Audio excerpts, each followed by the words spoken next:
बछर 2021-22 बर राजनांदगांव नगर निगम के बजट पेश हुई। महापौर हेमा देशमुख जैसे ही नगर निगम में पहुंचीस, जम्मो झन के नजर ओकर हाथ में रखे सूटकेस ऊपर टिक गई, जिनमें राजनांदगांव के अवैया बछर भर के लेखा जोखा रहीस। फिर नगर निगम के सदन में जब महापौर बजट पेश करीस तो लगभग 45,26,000 रुपया के घाटा के बजट पेश करी। बजट सभा के शुरुआत में सत्तासीन कांग्रेस पार्षद और विपक्ष के भाजपाई पार्षद मन के बीच जम के धक्का मुक्की हुई, जेकर बाद सदन ला आधा घंटा बर स्थगित कलो कर दी रही।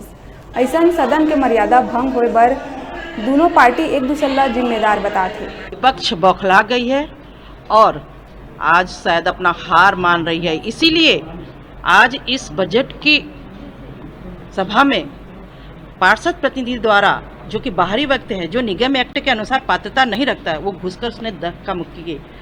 ये निंदनीय है, अशोभनीय है। इस प्रकार की हरकत, हम भी विपक्ष में रहे पर कभी इस प्रकार की हरकत नहीं की, बिना व्यवस्था के कोई बात नहीं करी। बाहरी व्यक्ति ने कभी घुसकर निगम के मर्यादा का भंग नहीं किया। इस पर कार्रवाई होगी और निश्चित रूप से हम सब मिलकर कार्रवाई करेंगे, क्योंकि संस्कार धनी के संस्कार ये नहीं है। सत्ता के बल में उन्होंने बजट को जो है तुरंत पास कराने की कोशिश की। हमारे सदस्यों ने जो बात रखे, पार्षदों के सम्मान का, पार्षदों के अधिकारों की बात की है, उस विषय पर बीच में महापौर जी आई। महापौर जी के इशारे पर एमआईसी मेंबरों ने जो है हमारे पार्षदों के साथ धक्का मुक्की करने की कोशिश किया।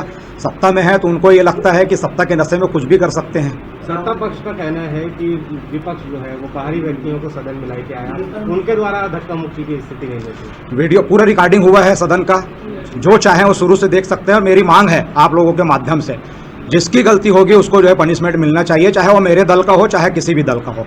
शुरुआत लेकिन जिसने किया है, पहले जिसने शुरुआत किया है, जिसने हाथ उठाने की कोशिश की, जिसने उंगली उठाने की कोशिश की, जिसने एक दूसरे को धक्का देने की कोशिश की है, बारीकी से जांच होनी चाहिए और जिसने शुरुआत की उसके ऊपर कार्रवाई होनी चाहिए।